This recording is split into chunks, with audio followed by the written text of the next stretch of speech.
todos bem-vindos a mais um episódio pelo canal da Bucocast. Estou recebendo mais um cirurgião bucomaxilofacial. Ele é de Recife, Pernambuco. Tem a sua graduação desde 1994 pela Universidade Federal de Pernambuco. Fez o seu mestrado e doutorado na FOP Unicamp em Piracicaba em 97 e 99 e fez o seu pós-doutorado na Universidade do Pacífico na Califórnia, Estados Unidos em 2007. Eu estou recebendo aqui o professor Dr. Laureano Filho, meu amigo, um prazer imenso poder recebê-lo aqui no canal da Bucocast. Tivemos a oportunidade já de entrevistá-lo em alguns eventos e graças ao Festim, né, que nós estamos recebendo aqui o professor Laureano. Seja bem-vindo, professor. Eu que agradeço, é um prazer muito grande, parabenizar vocês por esse projeto, assim, é maravilhoso ter esse canal, né, da Bucomaxilo, e é um prazerzão a gente passar esse tempo aqui conversando um pouco sobre aquilo que a gente faz há tantos anos e com tanto prazer, que é a cirurgia bucomaxilofacial. Então, será um prazer. Professor, você tem uma formação, a gente aqui no canal da Bucocast considera um cirurgião com 20 anos de formado um cirurgião raiz. Você está um pouco mais do que o raiz, está chegando na casa dos 30. Me fale um pouquinho dessa formação sua. Você se dedicou a um tempo aí da sua vida à formação acadêmica. O que te levou para a especialidade? Me conte um pouquinho. É um bom tempo, né? Tá bem enraizado já a gente, né? Eu sou dentista por muita influência do meu pai. Meu pai dentista também, não bucomaxilo. E durante a graduação, já logo no início, a convivência com o hospital, a convivência com plantão hospitalar. Lá em Recife tem um hospital, chama-se Hospital da Restauração, que é bem famoso lá. Muito trauma. Me apaixonei pela parte cirúrgica de forma assim, de que no quinto, sexto período já sabia que ia fazer cirurgia e se manteve assim. A partir daí busquei, onde eu olhava que era interessante a melhor formação, busquei isso. Sempre busquei, por razões até familiares de fazer a coisa bem feita, busquei as melhores formações que eu imaginava ter. E aí por isso acabei fazendo graduação, mestrado, doutorado, pós-doutorado, enfim. O pai foi por essa linha também, da área acadêmica ou não? Não, meu pai fez odontologia tarde, formou bem tarde assim, e não entrou para academia não. Meu pai acabou sendo mais político dentro da odontologia. Meu pai foi de CRO, presidente de CRO, passou 12 anos no Conselho Federal de Odontologia. Eu tenho um pouquinho dessa veia política também, né? Tem alguma coisa aí. Mas ele veredou por um lado um pouquinho diferente do meu.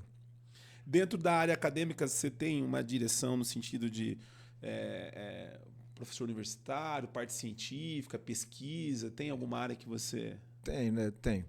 Eu, na verdade, sou professor da Universidade Estadual de Pernambuco, UPE, chama-se Universidade de Pernambuco. A faculdade também é FOP, Faculdade de Odontologia de Pernambuco. E a gente ensina da graduação ao pós-doutorado. Então, eu tenho alunos de graduação, alunos de residência, alunos de mestrado, doutorado e de pós-doutorado. Então, com isso, eu tenho a veia de ensino, eu tenho a veia de assistência, né, de realizar procedimentos, ensinar os alunos da residência, e tem a veia também de pesquisa. A gente tem um programa de pós-graduação, de mestrado e doutorado já bem antigo lá, não sei exatamente, não vou lembrar assim de cabeça, mas temos aí 20 e poucos anos de mestrado e doutorado e a gente publica publicações científicas. Eu tenho uma veia de pesquisa muito ligada hoje à cirurgia ortognática, então a gente tem vários trabalhos associados à cirurgia ortognática. Entendeu? Lá em Recife, quando você começou... Porque assim, a gente sabe que alguns colegas passam por aqui e cada estado tem a sua peculiaridade, né? Exato. Eu queria que você falasse da bucomaxilo no seu estado, né? A gente convive muito com São Paulo, né? Que é onde a gente está. Quem eram as referências? Como que você buscou? Porque numa época totalmente diferente de hoje, né? Não, com certeza. Esse programa, da qual faço parte, sou professor da UPE, esse departamento de cirurgia e traumatologia bucomaxilofacial, ele já existia nessa época. Tá? Ele era chefiado até pouco tempo por Emanuel Dias de Oliveira. Emanuel foi presidente do colégio, foi do CFO, tem uma história muito bonita dentro da odontologia e dentro da cirurgia bucomaxilofacial. Ele aposentou da faculdade agora há pouco tempo, mas continua sendo nosso mentor, me ajudou muito do ponto de vista de você muito novo, não saber o que fazer. O fato de eu ir para Piracicaba, por exemplo, ele participou disso fortemente, porque ele disse, ó, tem que fazer algo diferente, tem que procurar os melhores, sempre nesse caminho. Então, minha referência de cirurgia em Recife sempre foi Emanuel. Por esse pensamento, por esse programa já existia. Então, quando eu volto para Recife, quer dizer, depois de passar quase 5 anos em Piracicaba, eu volto para Recife, eu volto professor desse departamento. Eu já tinha passado no concurso. Então, volto a empurrar uma máquina que já andava, né? Então, já existia a residência, já existia a graduação, e o mestrado estava se iniciando, ou tinha recém-iniciado quando eu voltei, mestrado, doutorado. Então, assim, hoje, Recife é um polo importante, seja do ponto de vista de execução de procedimentos, a gente tem muitos bucomaxilo lá, como também de formação. A gente tem hoje 4 programas de residência lá, 1 no interior e 3 na capital, que formam muito bem. Né? Formam muito bem. O mais antigo é exatamente esse que eu faço parte, que é o da UPE, que é do Hospital Oswaldo Cruz, que eu sou professor direto dele. Professor, a gente tem uma pergunta aqui que ela é bem emblemática e todos que passam por aqui, cada um tem uma posição e, obviamente, não vou deixar de perguntar para você com relação à formação do profissional na bucomaxilo, né? Na sua época não tinha residência ou já tinha residência. Como que é isso? Não, a odontologia ela é formada por especialização. A residência vem do médico, vem da medicina. Tá? Então, pela bucomaxilo ser uma especialidade odontológica, os cursos eram cursos de especialização. Certo? A um determinado momento, foi entendido que a residência seria o melhor programa para a formação. Agora, a gente tem que entender uma coisa importante, que existe uma dúvida muito grande. Independe se ele é residência, se ele é especialização. O que interessa é que seja uma carga horária full time por muito tempo.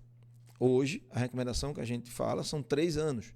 Né? O Colégio Brasileiro de Cirurgia e Traumatologia Bucomaxilofacial defende 3 anos. Que, quando a gente olha para o resto do mundo, já é pouco. Deveria ser mais, 4 ou 5 anos.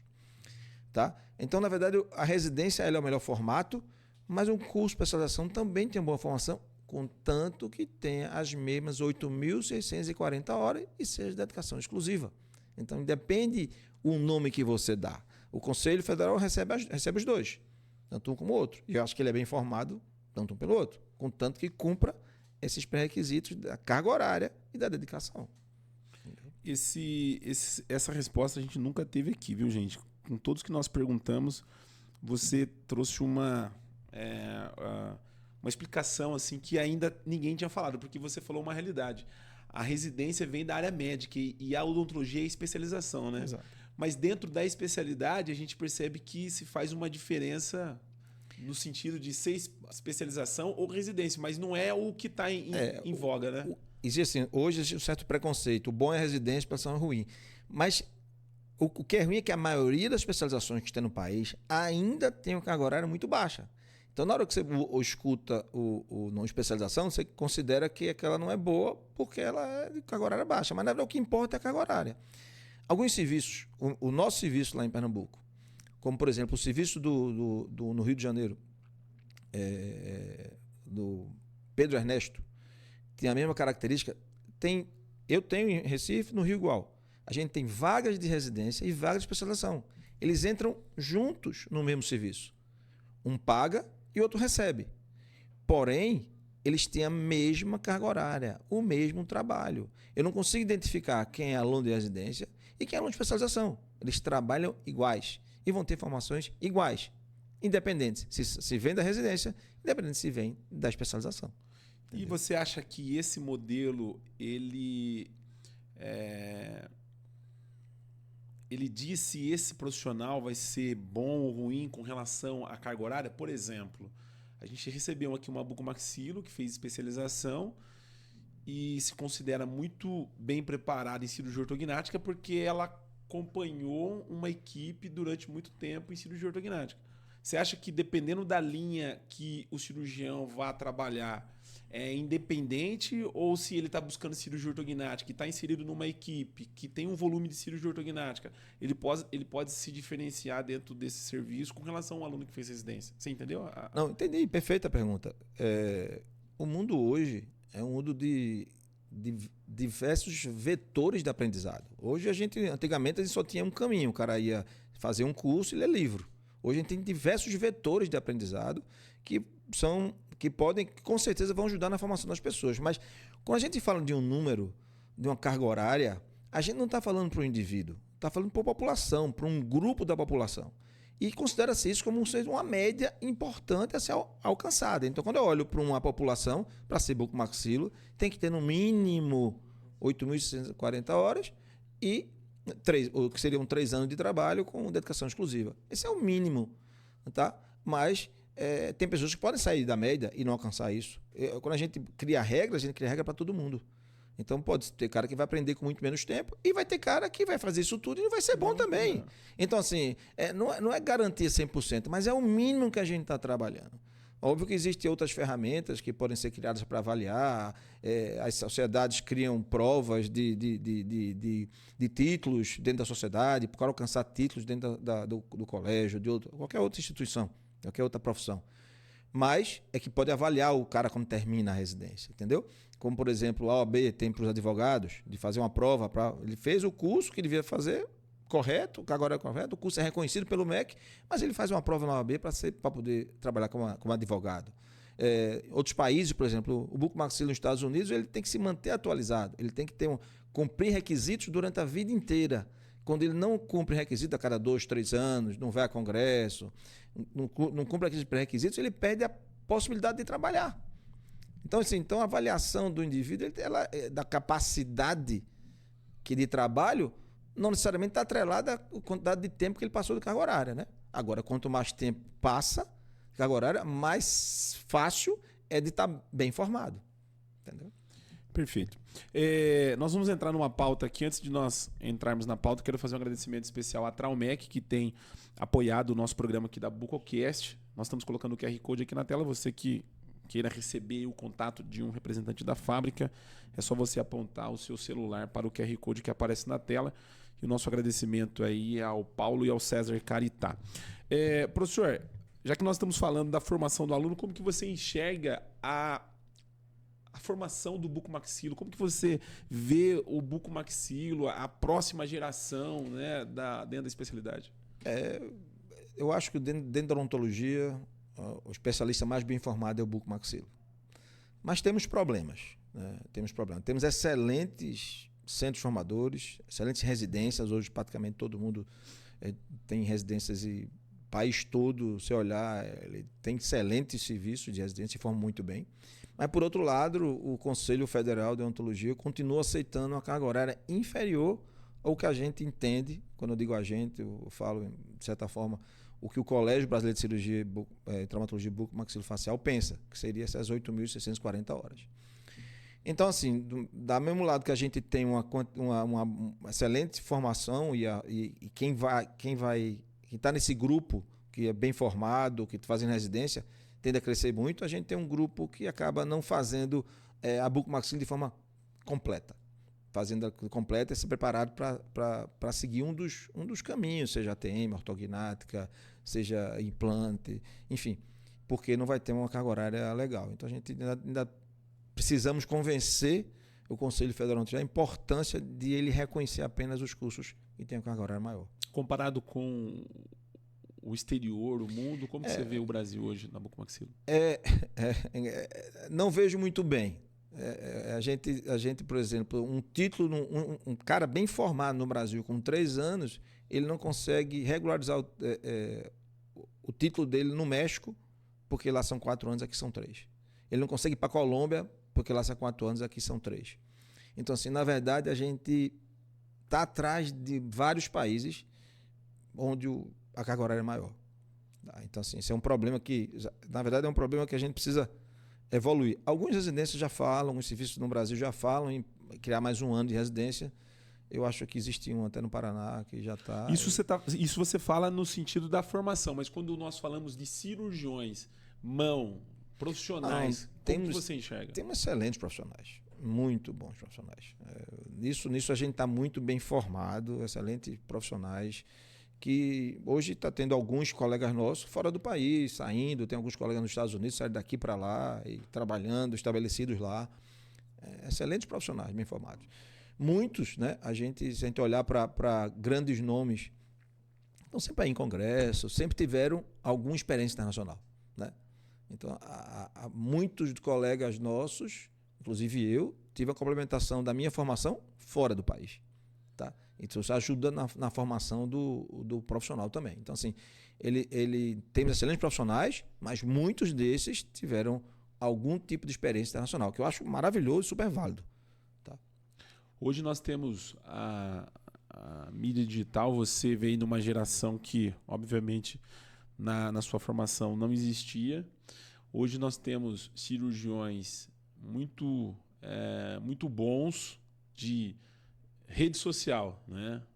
A gente vê muitos casos bonitos na rede social, mas na prática a gente sabe que a gente tem muito déficit, principalmente de reop, de problemas, e obviamente isso acontece com quem faz. Eu queria que você me falasse aonde nós vamos parar com esse modelo de falar do nosso serviço, da nossa especialidade através de uma rede social, né? O paciente que procura um cirurgião porque viu alguma coisa lá na rede social.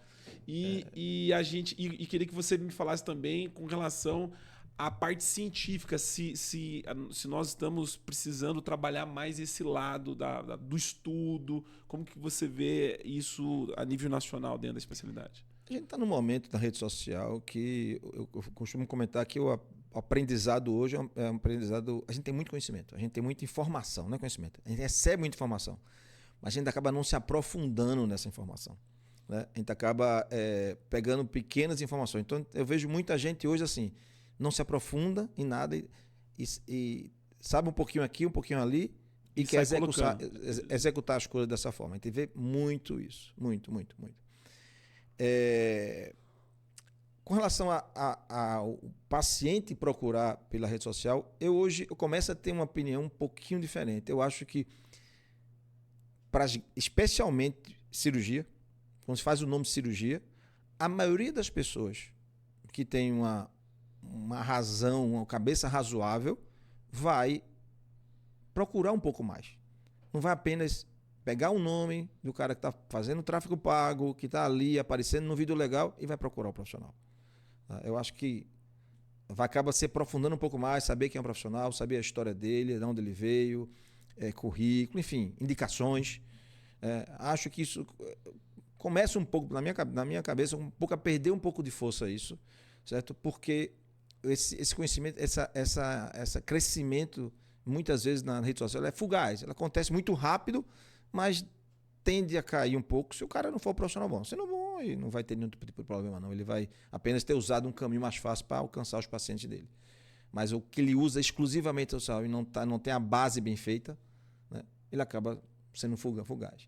E aí volta de novo no assunto, quer dizer, precisa ter a base bem feita, precisa estar bem informado, precisa saber propor aquilo aos pacientes, aquilo que sabe realmente fazer e entregar o resultado que ele promete aos pacientes, né?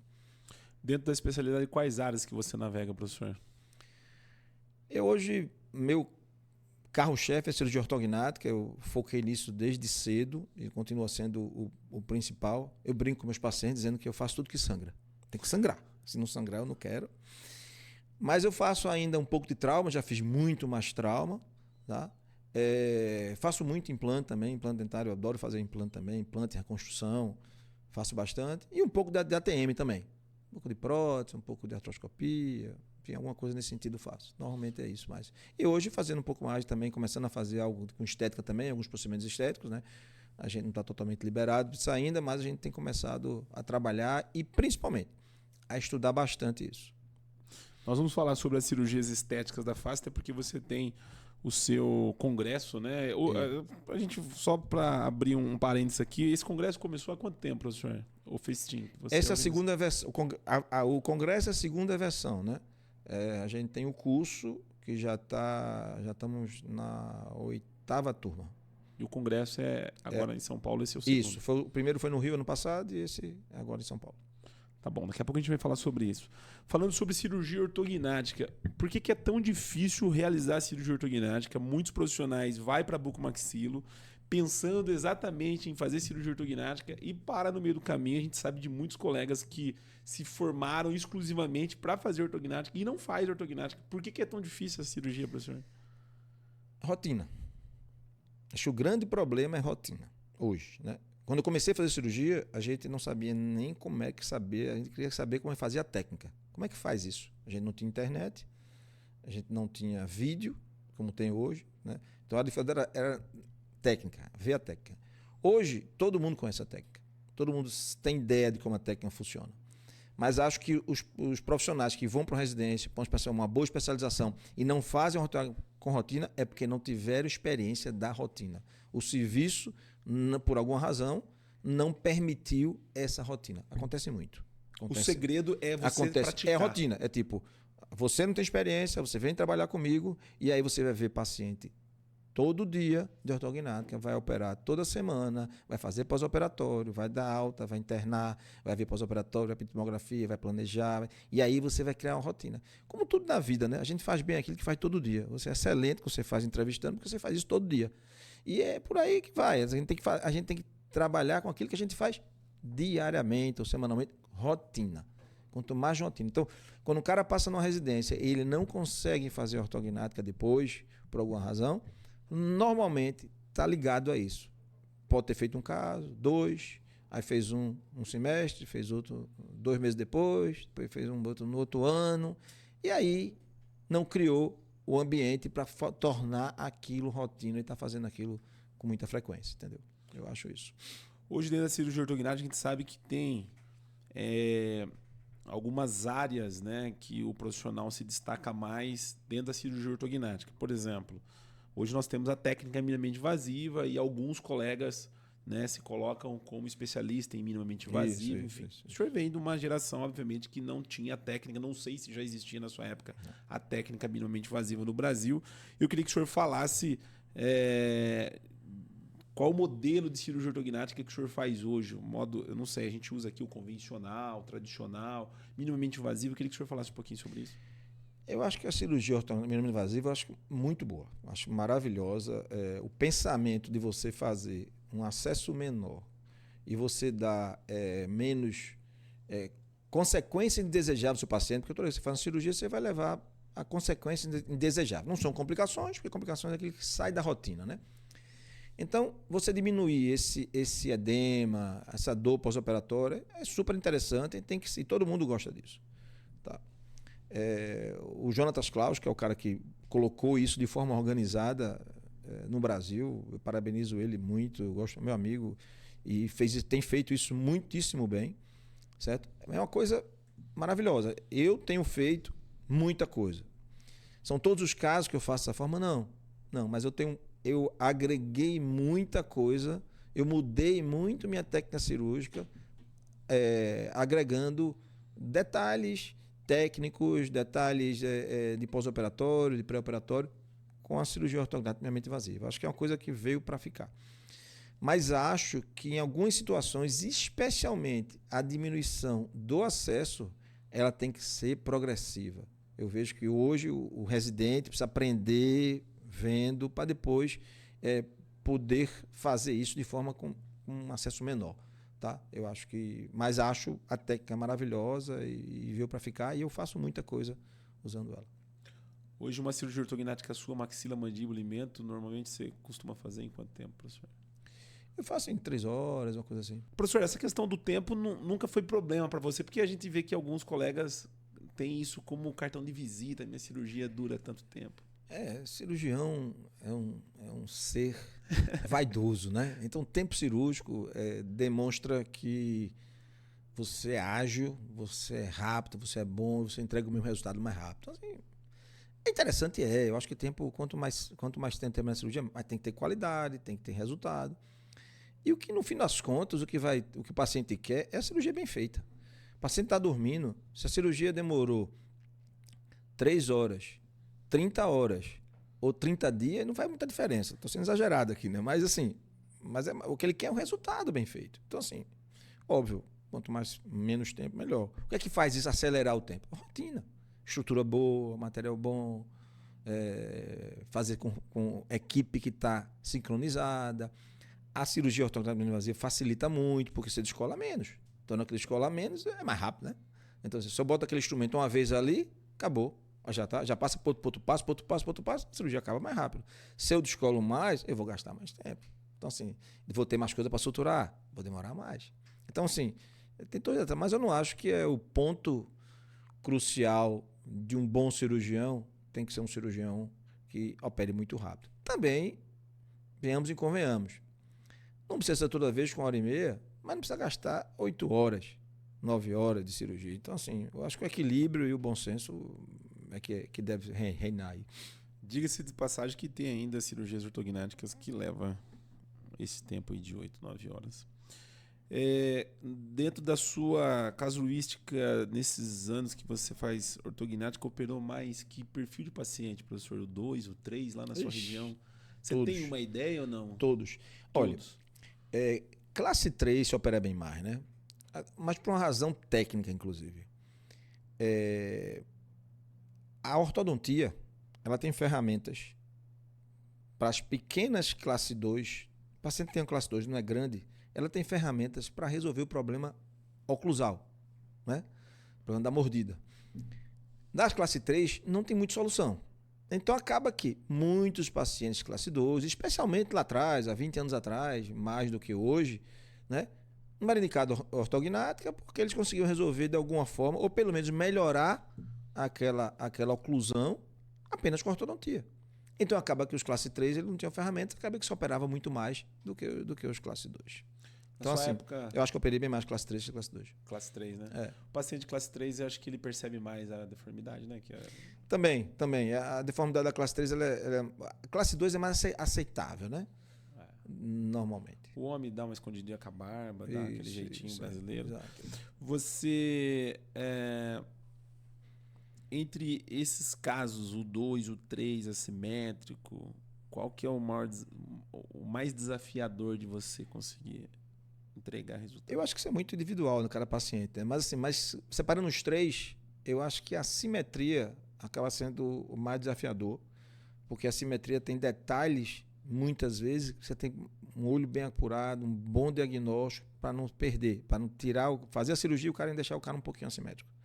Então, acho que a simetria aí seria o mais difícil, assim, para mim. Na sua época, quando você operava, o paciente ficava com a boca amarrada, não? Quando você começou? Não. Ou já não tinha mais? Não, já não tinha. Extra-oral, intra-oral, te fazia acesso? Assim, quando eu virei cirurgião, certo? Eu não bloqueava ninguém, certo? Agora, quando eu era estudante, eu participei de várias cirurgias que era só operado mandíbula, não operava maxila de jeito nenhum, era mandíbula, era praticamente classe 3, raramente você via um classe 2, e era por fora, abrindo aqui por fora da boca e bloqueando o paciente. Não fazia maxila na sua época? Não fazia. Não, eu fazia. Como eu era estudante, não. Isso nos anos 92, 93, a ortognática, você não viu uma maxila. Uma maxila, tipo 2 anos, 3 anos ajudando um colega lá, Manuel Dias. Ele foi passando. E cirurgia super rápida, resultado bom, assim, em termos do que foi proposto, do que alcançou, né? Então, assim, não é o resultado que a gente tem hoje, né? Não pode comparar. Mas o que foi proposto, uma cirurgia rápida, cirurgia de 45 minutos cada lado, bem rapidinho. Na sua época, operava paciente cirurgia ortognática para apneia do sono, professor? Nessa época aí? Eu comecei a fazer em 2000, não, nessa época não. Eu comecei a fazer a apneia do sono em 2008, quando eu voltei dos Estados Unidos. E esses pacientes sempre existiu, mas com relação a esse crescimento da especialidade com outras áreas que antigamente a bucomaxila meio que caminhava sozinho, né? Não tinha essa sinergia com o otorrino. Isso. Na verdade, né?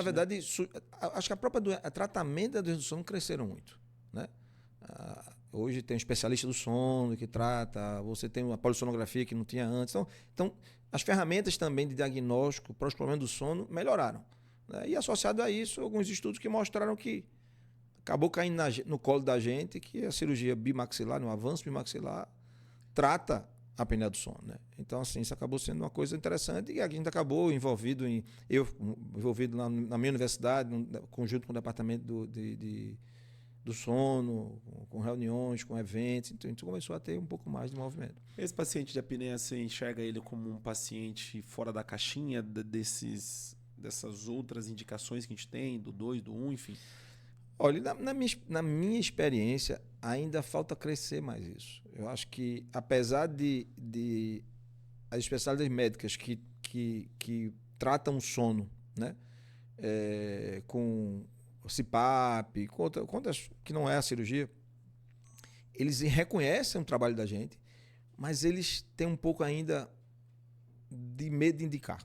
Eu acho que era para ser indicado muito mais pacientes para avanço bimaxilar peninacional do que é indicado hoje.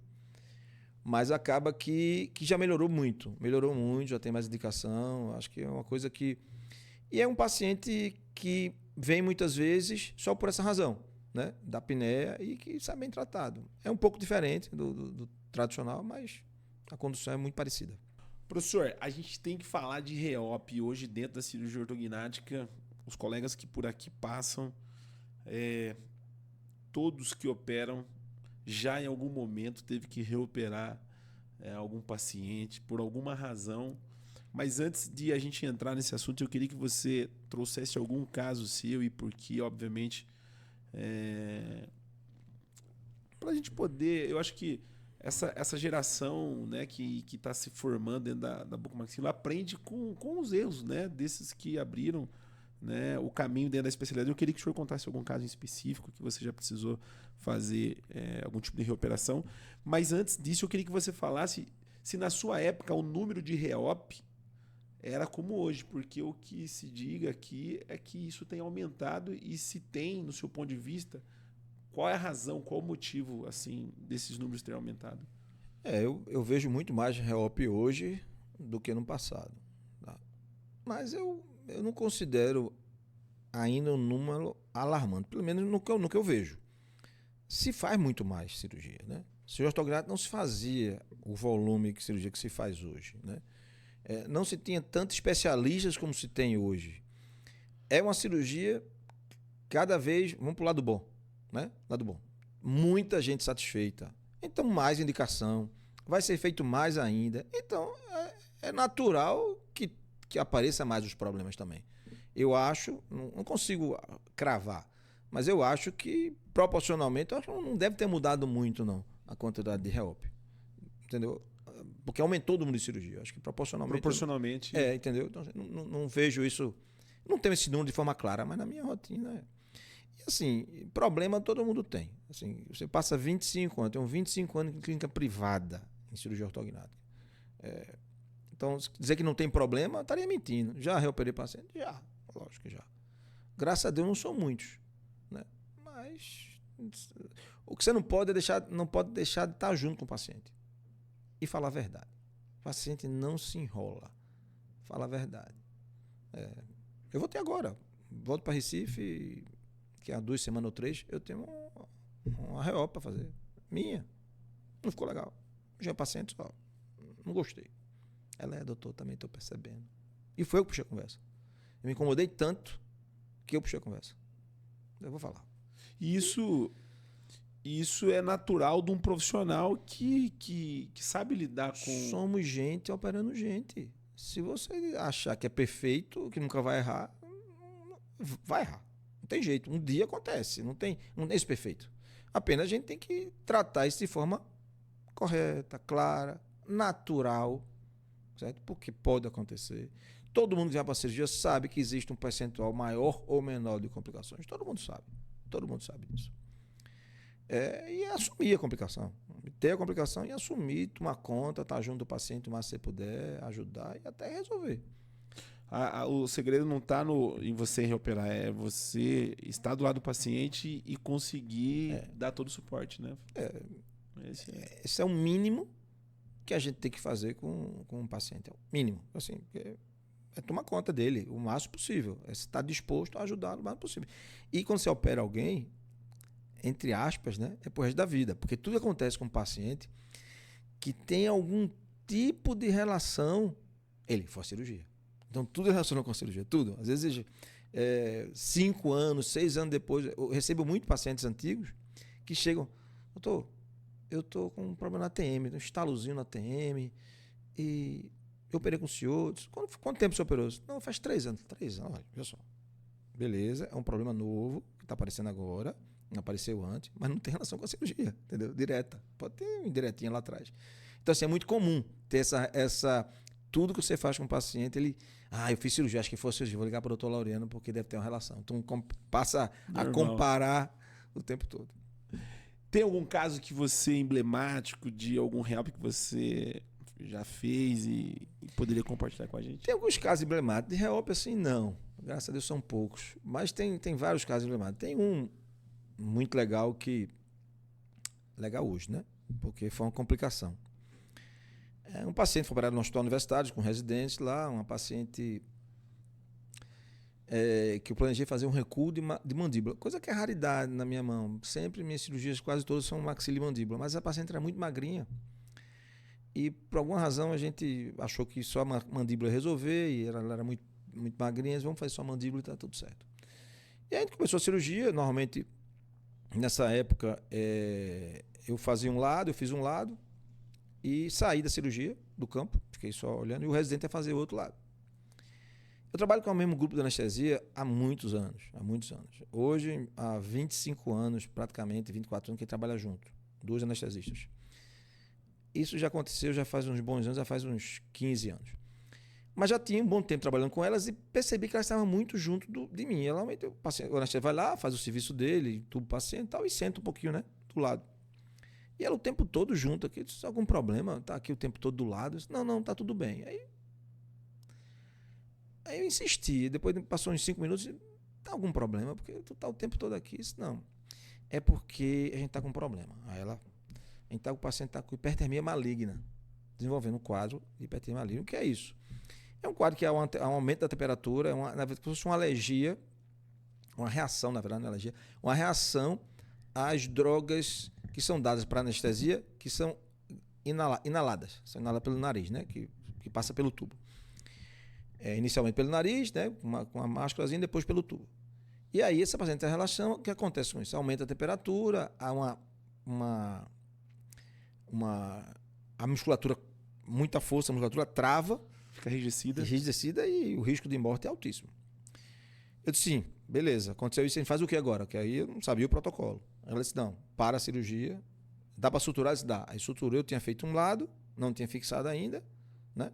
Porque tem que fazer outro lado para bloquear e fixar. Só suturou os 2 lados.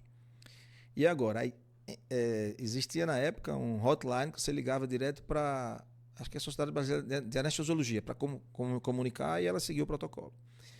E colocar soro gelado, dois soros gelados, soro gelado para lavar uma sonda vesical, uma sonda nasogástrica também, tudo gelado, saco de gelo em cima do paciente, certo? E uma medicação chamada dantrolene sódico. Aí fomos providenciar isso tudo, o gelo foi colocado, isso tudo tem foto, foi publicado um artigo, isso aí tudo. Aí, cadê a medicação? Aí alguém no hospital disse, não tem no hospital, porque assim, era obrigado a ter. Todo hospital tem que ter essa medicação. Como não tem? É obrigado? Não tem. Aí a anestesista liga para outro anestesista que está no outro hospital. Aqui tem. Aí manda 2 residentes de carro, feito uns loucos, buscar, porque o risco de morte era imenso, né? Quando eles saíram, aí alguém disse, da farmácia, disse, estão pedindo uma medicação X, dantrolene sódico? Tem aqui. Quem disse que não tem? Estresse imenso. Fizemos a medicação no paciente. O paciente saiu bem, não teve maiores complicações, mas UTI, 3 dias de UTI. Foi mais uns 5 dias internado no hospital, porque a bronca era muito grande. Depois o paciente saiu bem. E tem um protocolo de fazer uma biópsia na musculatura, tal, mandar para um lugar específico para fechar o diagnóstico. E esse caso ficou muito bem montado, porque eu tive a cabeça ainda nessa confusão toda de mandar um residente encosta na parede, não atrapalha ninguém e fotografa tudo. Então tem isso muito bem documentado. E esse trabalho, essa documentação toda virou um artigo científico, uma revista de impacto, A1, A2, a JOMS, que a gente chama, né? A Journal of Maxillofacial Surgery. E foi publicado no congresso, isso aconteceu em Abril, maio do ano 2005, acho que foi 2005. E foi apresentado no Congresso Brasileiro de Anestesiologia. Coincidentemente, na mesma desse congresso, tinha um COBRAC. Eu voltava do COBRAC, o COBRAC foi em Minas, em Ouro Preto. Eu voltava de Ouro Preto e minha anestesia voltava desse congresso, que não sei onde era. Por acaso, nos encontramos em Brasília. Eu estou contando essa história toda. Que nessa hora, ela me apresentou um cara que estava com ela. Só ele é o cara, é o cirurgião daquele caso que eu acabei de apresentar no congresso. Aí ela disse, tá. Aquele que sobreviveu? Eu disse, é. Disse, por que ele sobreviveu? Não, porque todos os casos relatados do ano de 2005 até setembro, quer dizer, de janeiro até setembro, o único que não tinha falecido era o meu. Caracas. Mas sorte, passei perto. E é um problema que você não consegue prever, né? Exatamente. É o risco da cirurgia. É a cirurgia, exatamente. Então aí passamos por essa aí. Mas faz parte da vida, né? Estamos aí. Professor, você hoje como especialista, vamos dizer assim, em cirurgia ortognática, como que você vê a cirurgia ortognática hoje, já que eu acho que você pode falar bem sobre isso, a exigência do paciente hoje? Se ela há 20 anos atrás é a mesma de hoje, obviamente que não por conta da rede social, mas se você enxerga a cirurgia ortognática como estética funcional ou funcional estética? A percepção dos pacientes ela mudou completamente. As queixas mudaram completamente. As indicações também, né? Hoje se opera por movimentos muito pequenos. Isso, como você falou, rede social, selfie, né? Hoje se olha muito o rosto, não se olhava tanto. Mudou muito. Mudou absurdamente muito. Eu não entendi. Você tinha perguntado uma coisa, eu esqueci. Com relação a isso e com relação se você enxerga que ela é estética funcional ou funcional estética. Cara, para mim, tem 3 tipos de paciente, certo? Um paciente da apneia, que ele vem pela apneia, certo? Que é raro. Que é uma doença. É uma doença, mas é raro, não é rara a doença. É raro ele vir apenas pela apneia, mas tem esse paciente. Tem um paciente que vem, que ele é um pouco mais funcional, que é o paciente que vem do ortodontista. Ele vai procurar o ortodontista, ele não se atentou a nada no rosto dele que incomodasse. Não sabe. Foi no orto, aí o orto disse, esse teu caso, ou não dá para tratar sem cirurgia, ou é melhor tratado com a cirurgia, certo? E o terceiro paciente, que é o de estética, que é aquele que se queixa do rosto, se eu quero resolver meu problema. Quando ele vai procurar alguma coisa, descobre que a solução dele é ortognática. Dos 3, para mim, o melhor paciente é da estética. Verdade? É o melhor paciente. Mas não é o mais exigente esse paciente? Mas é o que quer mais.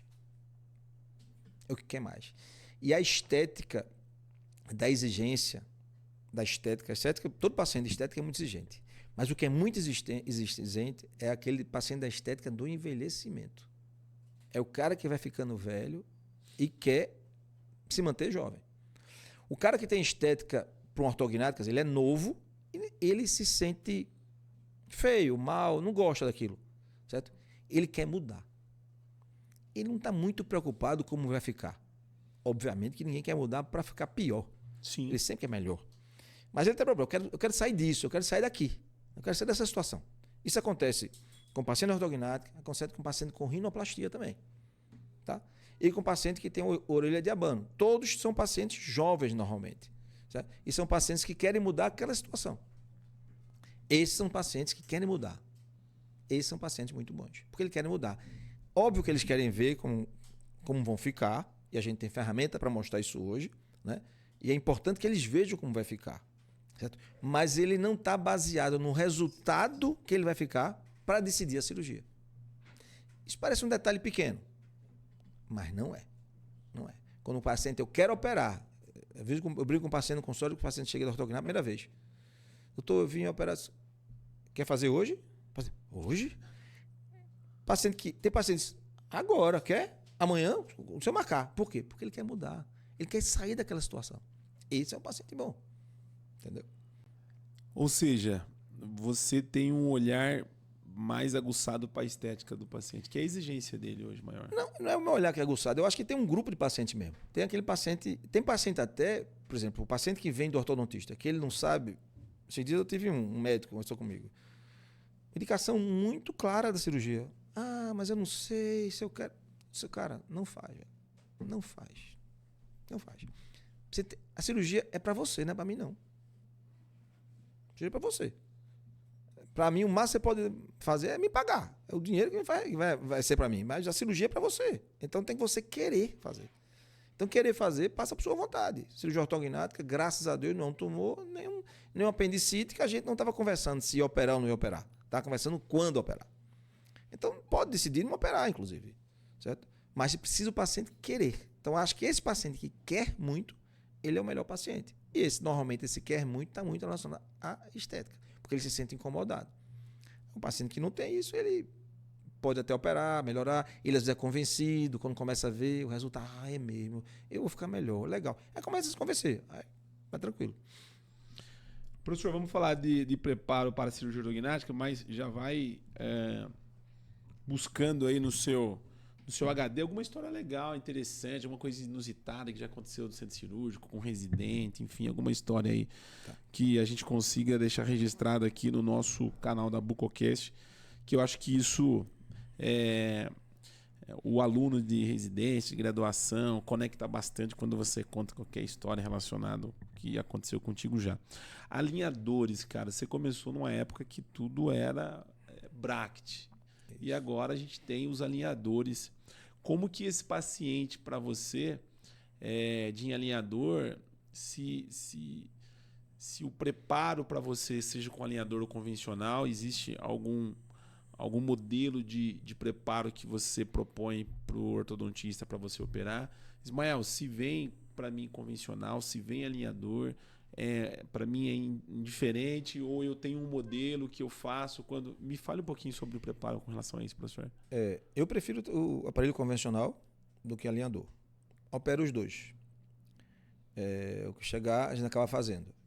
Quando é que é melhor? Como é que o alinhador, eu acho que perde um pouco para o convencional?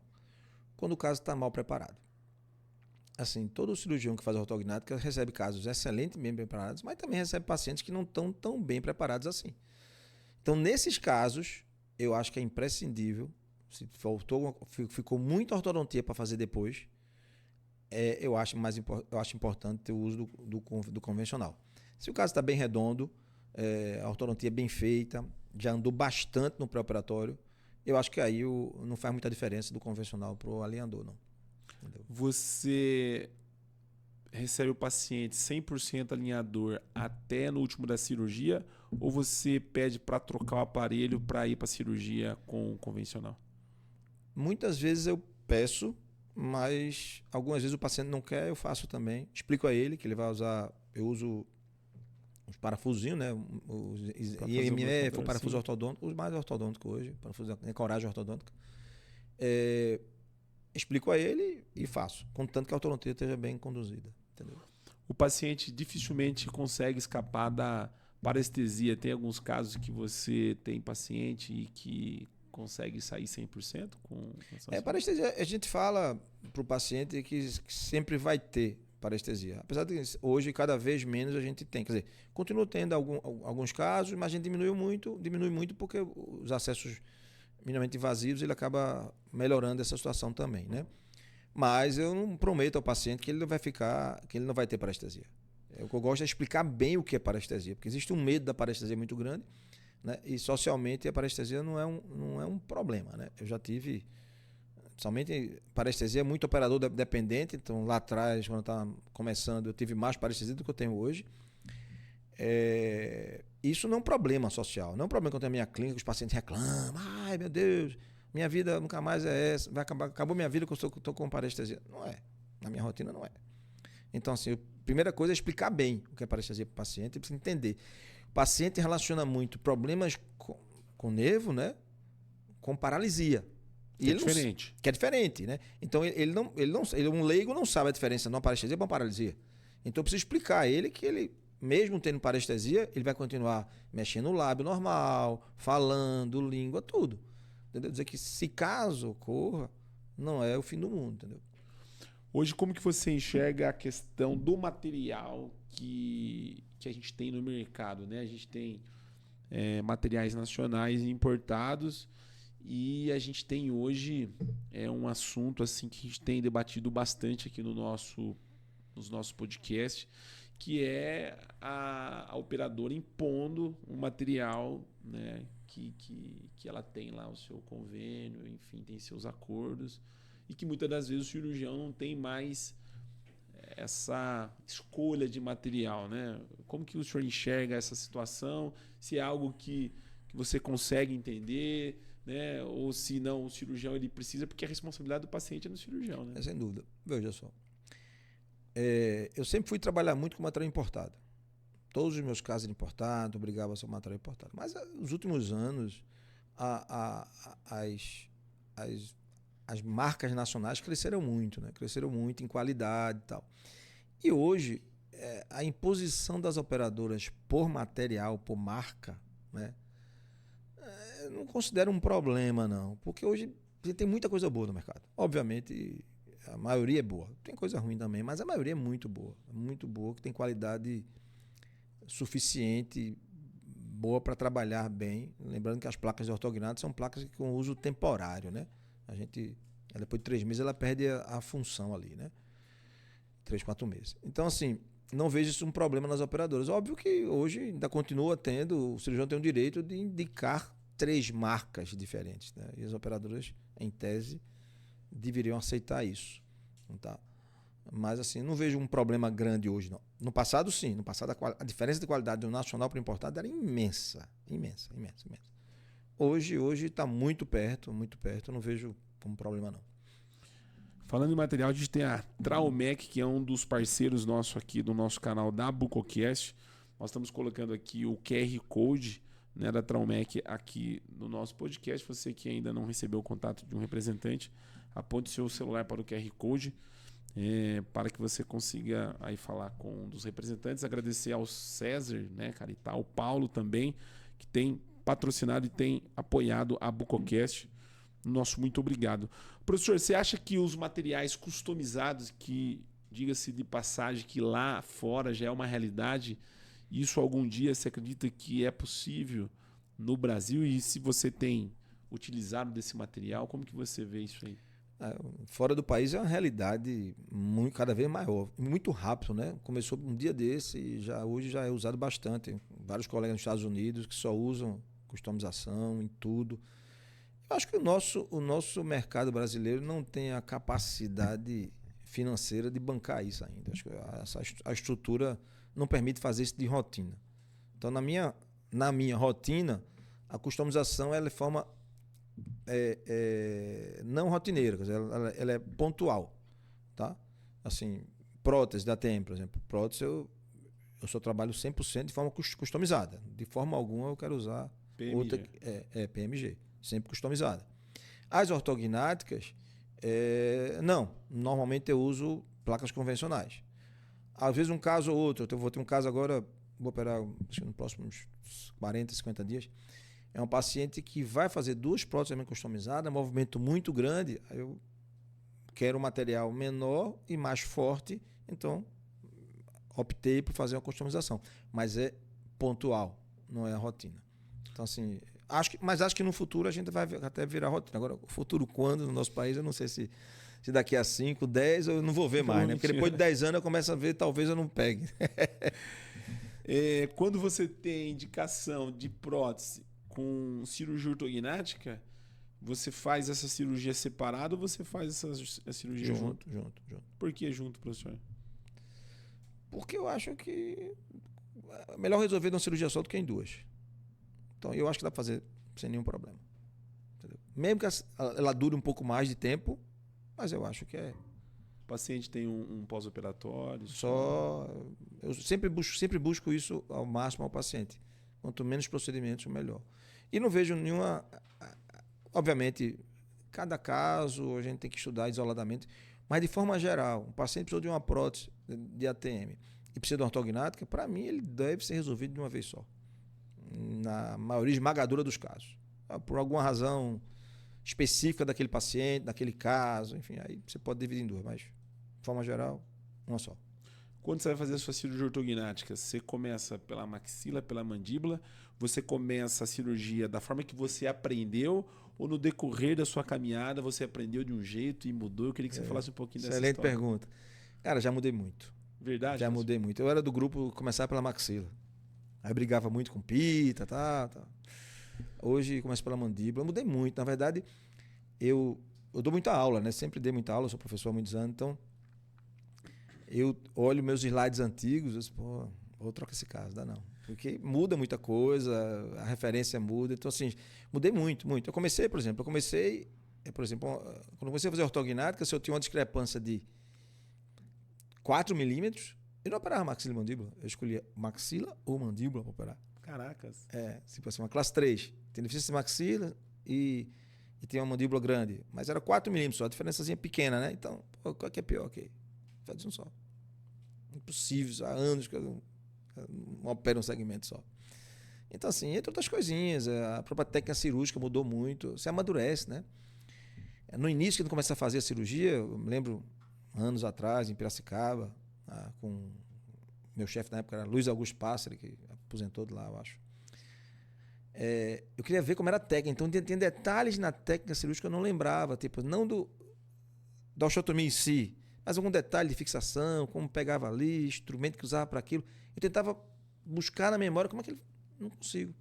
Porque eu não prestava atenção naquilo. Você amadurece em ver. Quando eu fui para os Estados Unidos, eu praticamente não segmentava antes de ir, eu segmento maxila, mandíbula, tudo, porque comecei a ver mais coisas. Então você vai mudando muito. Então, assim, eu tive uma fase que eu comecei a fazer, depois a fase dos Estados Unidos, depois teve alguns outros momentos. Hoje a minimamente invasiva tem mudado muita coisa. A gente está sempre evoluindo. Eu acho que a vida da gente, profissional da área de saúde, é sempre evoluindo de alguma forma, mudando alguma coisa aqui, mudando outra coisa, fotografia, máquina, planejamento. Hoje planejamento tudo virtual. Faz, professor, os seus planejamentos? Faz. Mostra para o paciente? Tudo, 100%. Verdade. E quem faz sou eu.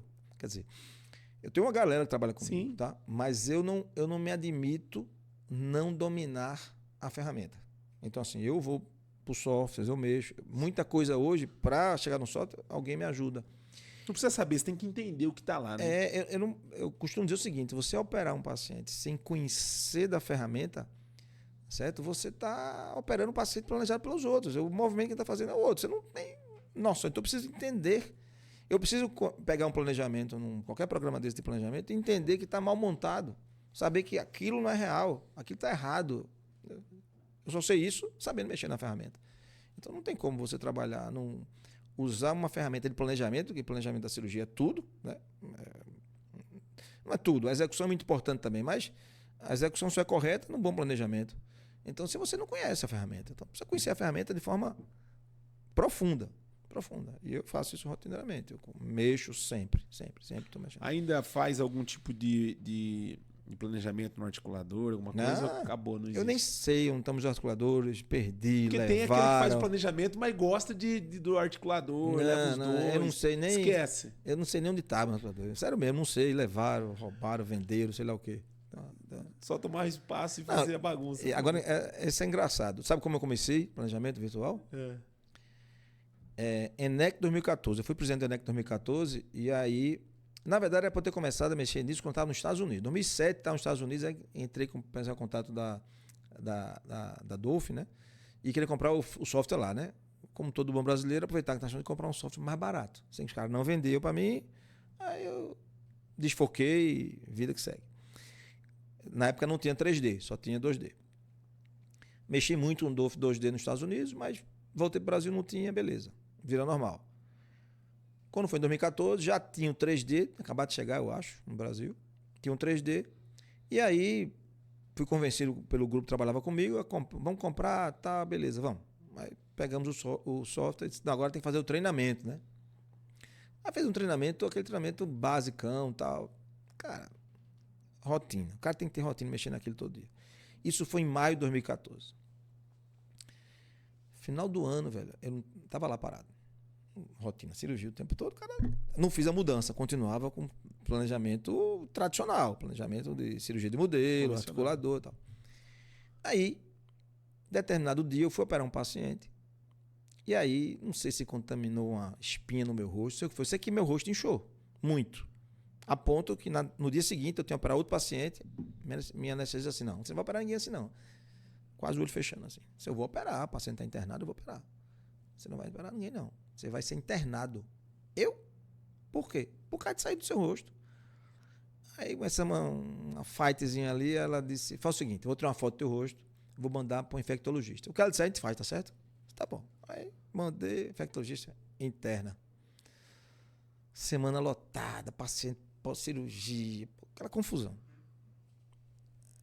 Medicação na veia, no hospital sem fazer nada. Aí o que eu vou fazer aqui, velho? Eu tinha acho que 3 cirurgias essa semana, consultório, aquela confusão. Ó, e tem que ser 7 dias. 7 dias? Porque a medicação só tem venosa, a medicação fizeram em mim, não tinha oral, tem que ficar venosa. Ela disse, pô. Aí melhorei rápido. Tá, beleza. Aí, pô, planejamento. Aí levei 2 computadores pro hospital. E foi estudar. Aí fui assistir vídeo. E num computador eu assistia vídeo, no outro eu treinava. Aí, as 3 ligações pro pessoal da dor, tirava dúvida, ligava para um amigo, para outro, pronto. A partir daí, acabou-se. Planejamento tradicional, ficou tudo virtual. A internação acabou te ajudando. Pois é, você vê como é a vida, né? Me ajudou. Eu queria que você falasse se tem alguma história com um residente, eu acho que com certeza você deve ter, ou com algum colega, alguma situação inusitada, porque dentro do centro cirúrgico eu já tive a oportunidade de estar em cirurgia e acontece muita coisa dentro do centro cirúrgico, né, cara? É um lugar que eu vou falar pra você, não é pra acontecer, mas acontece, ainda mais quando tem instrumentadora nova, ou quando você tá, enfim... Tem algumas aqui, contado alguns residentes, capaz dele ouvir isso aqui, ele vai lembrar que é ele. Eu não vou dizer o nome, não. Mas assim, tem, por exemplo, o residente está operando no centro cirúrgico e o residente começou a suar. O que foi, bicho? Tudo bem? Não, tudo bem, professor. Aí continuou a cirurgia, mas na frente disse, professor, posso sair? Eu digo, pode, mas o que é que houve? Não, que eu estou precisando ir no banheiro. Mas tu comeu alguma coisa na casa? Não, professor, eu comi um acarajé na frente do hospital. Tu quer se suicidar, cara? Porque o cara comeu um acarajé na frente do hospital ali em Recife, mas tu quer morrer, né, velho? Aí saiu lá e resolveu o problema dele lá pelo... E tem outras, tem um outro residente, a gente fazia trabalho para congresso, né? Então os residentes eram obrigados a apresentar o trabalho antes pra gente, né? Então bota o residente para apresentar, quem vai pro ENEC, pro COBRAC e tal. Apresenta pra gente antes, para não fazer vergonha no congresso, né? Então, sim. Aí um cara lá, esse cidadão foi lá apresentar o trabalho dele. Aí, ruim. E eu, cri-cri, dei esporro no cara. Tá errado, melhor aqui, melhor ali, melhor aqui. Vou expor. Tem um outro cidadão lá que também não vale nada que filmou isso, até filmaram até hoje. Eu dando esporro, falei meio mundo de coisa que metade eu não posso dizer aqui. E aí, o cara levou o esporro todo, quando passou tudo, resolveu a aula. Não, professor, a aula está corrigida, mas tem outro problema. Isso que é? É porque, na verdade, eu esqueci de inscrever o trabalho no congresso. E, pô, tu levou esse esporro todinho para nada. Entendeu? Coisa de residente. Pois é, coisa de residente, cara. Tem.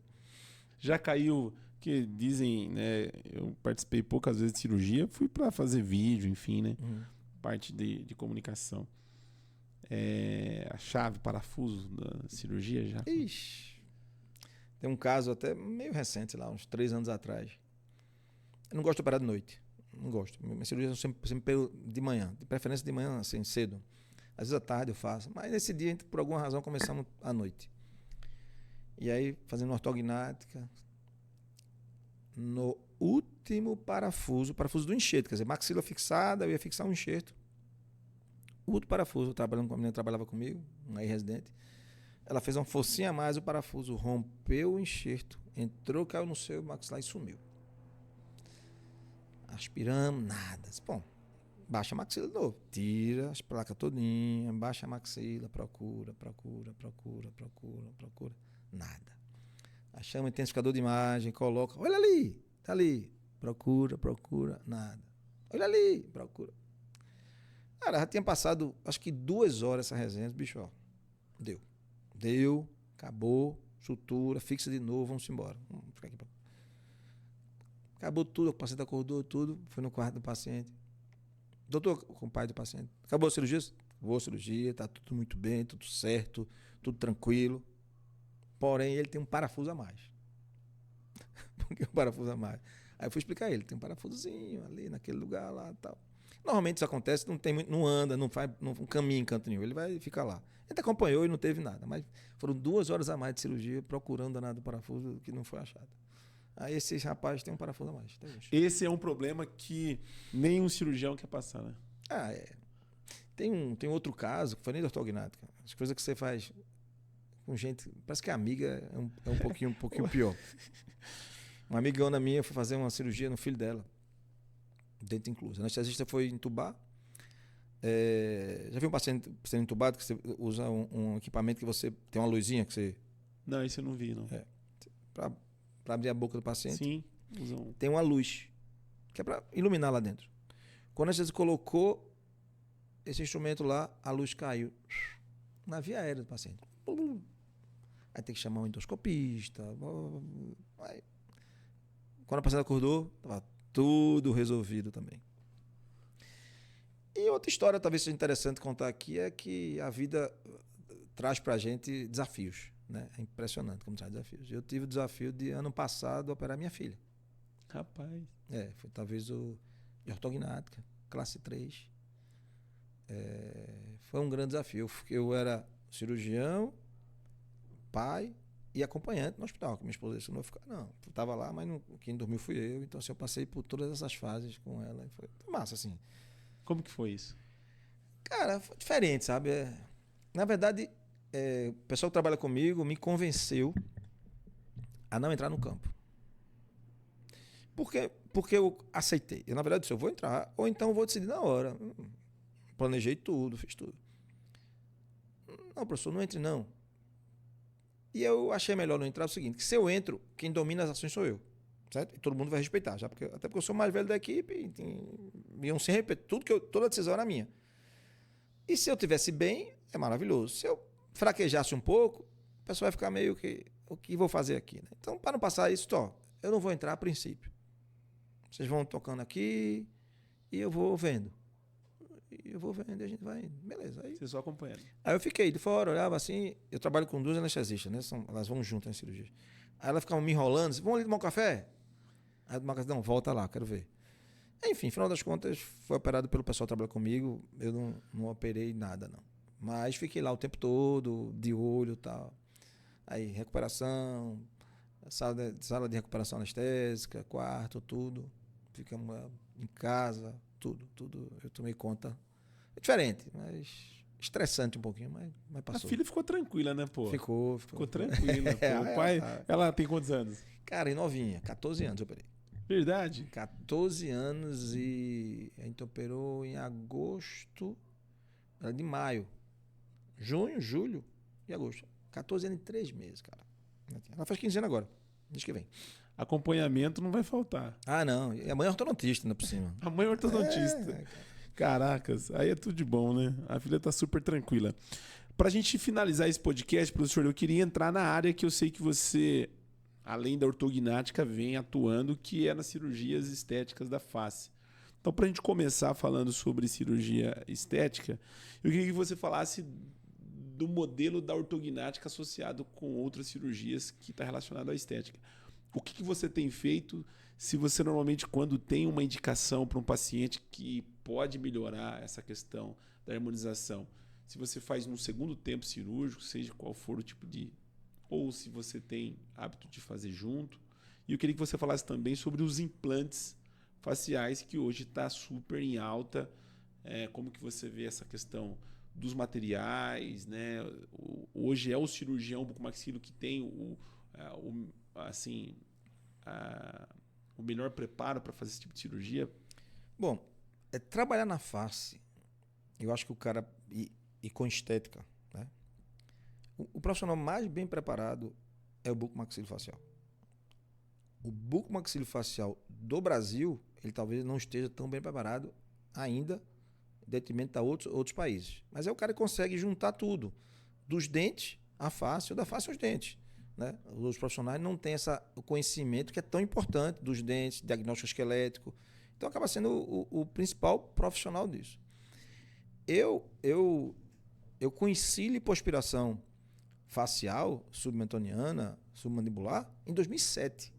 Então, de uma forma ou de outra, desde lá a gente já faz alguma coisa, tá? E a gente tem incrementado cada vez mais procedimentos que são possíveis fazer durante a ortognática. Se eu tenho um diagnóstico prévio, fazer durante. Óbvio que grandes procedimentos a gente não consegue fazer. Por exemplo, até rinoplastia eu já fiz algumas vezes junto. Eu não faço rinoplastia sozinho. Cirurgião junto. Eu tenho na verdade, um otorrino que é um amigo e sócio da gente que trabalha, que faz.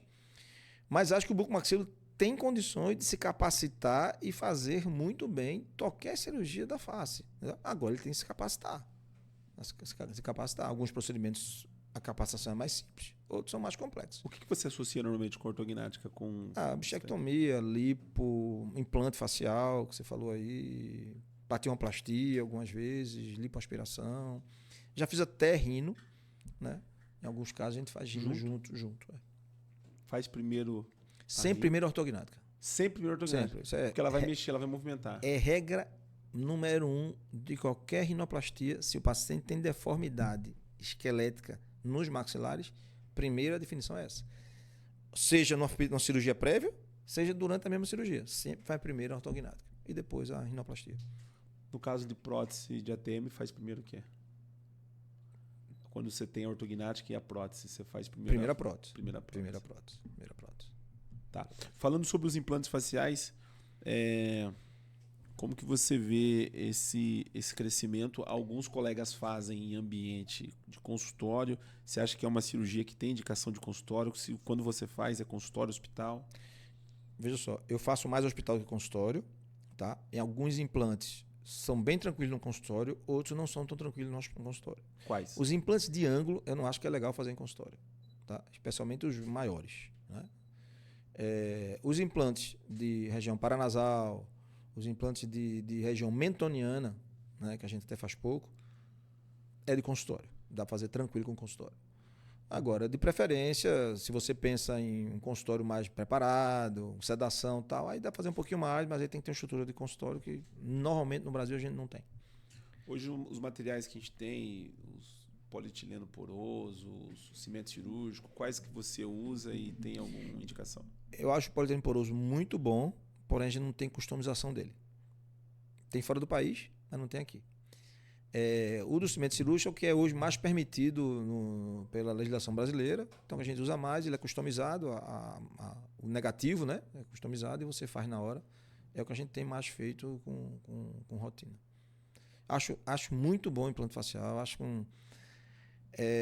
definitivo, né? Muita coisa que a gente vê de estética aí não é definitivo, preenchimento e tal. Então eu acho o implante facial uma ferramenta maravilhosa e que a gente está super preparado para fazer. Tivemos agora, recentemente, semana passada, no primeiro Ecobuco, né, que é o congresso lá na região de Goiânia, aquela região, organizado pelo Colégio Brasileiro, e tivemos uma grade científica lá, e dentre a grade a gente tinha um espaço exclusivamente para cirurgia estética da face, e houve, obviamente, muito questionamento por parte do pessoal que estava participando. E o questionamento é com relação à autorização, né? A gente sabe que o CFO, né? O Conselho Federal de Odontologia, e o Colégio Brasileiro, né? O Colégio Brasileiro, principalmente, vem trabalhando, né, intensivamente para poder, né, buscar esse espaço dentro, né, da cirurgia estética para bucomaxilo. Como que você vê esse espaço? A gente está falando de áreas que o bucomaxilo domina já há muito tempo, mas no meu ponto de vista ainda com relação a treinamento, a prática, alguns colegas que acho que é bem a minoria que tem essa prática com relação às cirurgias estéticas. Você acha que isso está dentro do campo da bucomaxilo? Como que nós estamos preparados para caso isso venha acontecer com relação a algumas cirurgias estéticas da face, professor? É a área da bucomaxilo. A bucomaxilo do Brasil não está preparada tecnicamente, ela precisa estudar, ela precisa se preparar para isso. Quem está preparado é quem buscou conhecimento fora do país, porque isso já é realidade em outros países. Bucomaxilo que faz estética na face nos Estados Unidos já existe desde os anos 70. Era muito comum o cara mais velho nos Estados Unidos migrar um pouco de cirurgias de ortognática, ATM, para cirurgias de estética da face. Então, assim, isso é bem comum em outros países, aqui não. Tá? Mas a gente está muito preparado. Agora, precisamos aprender, precisamos estudar. O ponto de vista legal, É muito importante que o Conselho regularize isso da melhor forma possível, mas existe uma duplicidade de entendimento, né? Existe uma lei, né? Uma lei 5.081 que rege a nossa especialidade, que é uma lei antiga, né, dos anos 60, que de determinações muito amplas. Então, o entendimento dela, na amplitude que ela tem, ela deixa o entendimento de permissão de tudo que se aprende na graduação e na pós-graduação. O Conselho Federal, por alguns excessos, criou, em determinado momento, uma resolução, e essa resolução proíbe alguns procedimentos. E é isso que o Conselho está estudando, e me parece, junto com o colégio, o Belmiro está fazendo um trabalho maravilhoso lá, junto com o colégio, tentar eliminar essa resolução e criar alguma forma de regular isso. Entendeu? Mas eu vejo como um campo muito importante, interessante, que o Buco Maxilo tem que entrar, agora com muita responsabilidade, com muita humildade de que nós precisamos estudar e aprender para entregar bons resultados. Isso é fundamental. Professor, um prazer imenso poder recebê-lo aqui no nosso canal da BucoCast, né? Estamos felizes pela sua presença aí, graças a esse congresso aqui, que nós vamos estar, inclusive, amanhã. Esse episódio está sendo gravado, mas nós vamos estar participando desse evento aqui em São Paulo. Eu queria que você falasse desse evento, apesar de o episódio vai subir ao ar na próxima semana, mas para ficar registrado esse evento que você fez no Rio, agora aqui em São Paulo, e que acredito que vai ter o próximo, aí não sei se já tem data, enfim. Bom, o FaceTeam, agora o Congress, né, é um congresso que a gente sentiu, desde a época que eu fui presidente do colégio, eu senti a necessidade de a gente se envolver com cirurgia estética da face, que é a especialidade se envolver. E acabou surgindo essa história do FaceTeam, talvez precise de um outro podcast para a gente conversar só sobre isso, porque é uma história bem legal também. E aí surgiu a possibilidade de a gente estudar, e a gente fez um curso, na verdade quem detém o conhecimento, óbvio que a gente já tem aprendido um bocado de coisa, mas é o Abraham Montiel, que é um mexicano, que é um bucomaxilo mexicano, que não fez outra coisa que não seja bucomaxilo, e hoje ele faz apenas cirurgia estética da face, onde a principal que ele mais faz é a rinoplastia. Então, assim, mostrando que tem caminho para o bucomaxilo chegar. Entendeu? E aí a gente surgiu com um congresso que a gente fez ano passado no Rio de Janeiro, foi um sucesso, a gente fez um evento muito bom, trouxe gente de todo mundo para lá. A gente tem... E agora a gente vai ter aqui em São Paulo, né? Vamos ter pré-congresso amanhã. Primeiro, né? Amanhã, primeiro 1 e o congresso 2 e 3. E a gente vai ter eu acabei de ver, 230 pessoas, a capacidade da gente é 250. A gente vai ter profissionais dando aula dos Estados Unidos, da América Latina, de todo canto.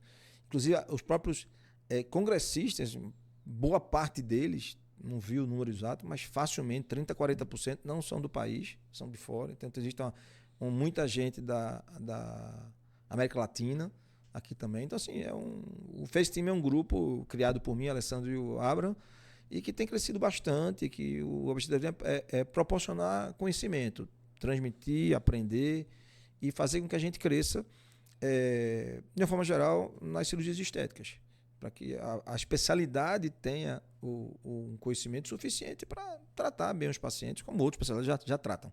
Essa é a nossa ideia. A BucoCast vai estar presente nesse congresso aqui em São Paulo. E no próximo a gente pode conversar também, meu professor, para a gente levar a BucoCast para fazer uma bancada lá, fazer um podcast, colocar os congressistas, enfim. O FaceTeam Congress vem com novidades. Na verdade, vem com novidades. Eu não posso falar agora, mas a gente vem com coisa um pouquinho diferente. Aí a gente vai segurar aí para fazer uma surpresinha. Faz parte do negócio, né? Faz parte do business, né? Então vai fazer uma surpresa ano que vem e vir com força total, com novo formato, novas situações. E queremos estar lá. Já havia gravado um podcast antes? Já havia gravado um podcast? Já tinha um só. Da especialidade da bucomaxilo? Não. Primeira vez. E parabenizo. Desde o primeiro momento que eu lhe conheci e vi o projeto, sempre achei maravilhoso a ideia. A gente tem uma área que é maravilhosa, bucomaxilo faz um trabalho lindo, mas a sociedade não conhece tão bem, então assim, acaba tendo dificuldade de conhecer exatamente o que a gente faz, né? Acho que a gente é cirurgião de cabeça e pescoço, né? Cirurgião plástico, não sabe exatamente o que a gente faz. E aí você tem trazido conteúdos maravilhosos, assim, sobre a especialidade. Então, assim, acho que é muito bom. Vamos se associar o máximo possível para a gente fazer essa especialidade crescer de forma sustentável, com bons profissionais, pacientes bem tratados. É isso que faz a gente se solidificar como especialidade. Parabéns. Obrigado, professor. Gostou da estrutura aqui em São Paulo? Maravilha. Muito boa. Eu vou até copiar, falei para você. Nós vamos gravar lá em Recife também. Vamos lá. Professor, suas considerações finais desse episódio. A gente fica muito agradecido pela sua presença aqui, você conseguir tirar um tempinho da sua agenda, que eu sei que você está corrido aqui com o Congresso. Suas palavras aí. Não, é uma honra estar aqui, muito grande, assim, estar falando para esse público tão seleto dos bucos e dos interessados na especialidade. Parabenizar você por esse projeto. Dizer que a construção de que eu falei um bocado de coisa aqui, da minha carreira, da minha vida, não é fácil, certo? Mas é possível para todos. Às vezes o cara... Eu fui doutor aos 30 anos de idade, assim, muito novo, né? Já tenho 24 anos que eu fiz doutorado. Pô, como é que chega isso tudo? Vai morar nos Estados Unidos, deixa tudo, leva a família, não sei o quê. Cara, é difícil? É. Mas todo mundo consegue. Basta querer. Acho que o grande recado é esse. Não é mais inteligência, nada. É querer fazer a coisa no caminho certo e focar. Focou, você vai alcançar os objetivos que você quer. Acho que é o principal recado, já que a gente está falando, que eu já falou para mim no início, que eu já estava, né, dos mais enraizados, né, do que a maioria. Então o recado para os mais novos é esse. Acredite que você pode. Que não que você crê que você pode, você pode. Gostaria de entregar para você aqui um nosso presentinho da Traumec aqui. Obrigado. Você conhece muito bem. Conheço a galera Traumec, lá. César. Demais. Nosso agradecimento aí ao César, ao Paulo, que tem apoiado o nosso podcast. Nosso muito obrigado, viu, professor? Volte mais vezes quando estiver em São Paulo. A Bucocast está de portas abertas. Sempre será bem-vindo. Voltarei, com certeza. Vamos marcar outros, conversar mais. Você que nos acompanhou pelo canal da Bucocast, não é inscrito no nosso canal, vai lá, se inscreva no nosso canal, no YouTube e também, né, passar a seguir lá a nossa página no Instagram. Estamos com quase 11 mil seguidores, YouTube, TikTok, quase 15 mil cirurgiões nos acompanham pela Bucocast. Então você ainda não é inscrito, vai lá, se inscreva. Nós vamos deixar na descrição desse vídeo aqui, enfim, o link de contato do professor Laureano. Você que tiver alguma dúvida, enfim, quiser fazer contato com ele, nós estamos colocando aqui. Nosso muito obrigado aí pela sua participação e até o próximo episódio.